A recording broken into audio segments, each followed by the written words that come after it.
Another thing that we could do with the eye is we could darken the outer edge of the eye in order to add a little bit more definition. See how the eye kind of drifts off a little bit right there? This is pretty common in fashion and beauty retouching where you add a little bit of a darkness around the edge of the eye. Well, how can we do that? We have this layer called Merge. Let's go ahead and use that layer. What we're going to do is grab our elliptical marquee tool and click and drag across the eye here. I'm just looking to try to make a rough selection around the eye.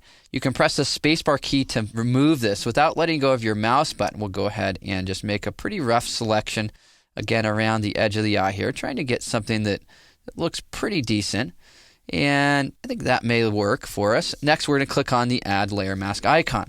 Now, we're going to take this to a blend mode of multiply. And initially, this is going to look horrible, yet you'll see where I'm going to go with this. Next, what I'm going to do is I'm going to go ahead and feather out those edges so I have nice diffused edges around this outer edge here.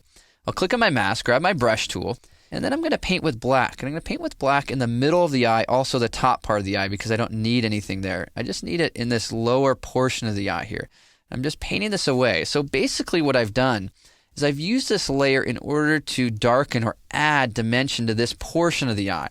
Now again, it will depend on the actual eye that you have and the one that you're working on, but a lot of times if you can just add that dark edge around that, it can add a really unique definition and help that come to life.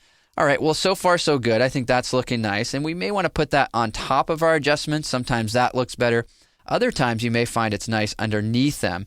It really depends on the task at hand. All right, well, so far we have all of these adjustments here where we've worked on the overall brightness, and here's our brightness adjustment. We worked on the eye there, another portion of the eye, sharpness of the eye, color and tone.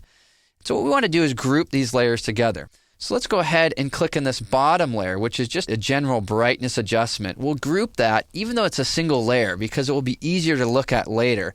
We'll press Command-G on a Mac, Control-G on a PC. We'll name this tone and then close that group.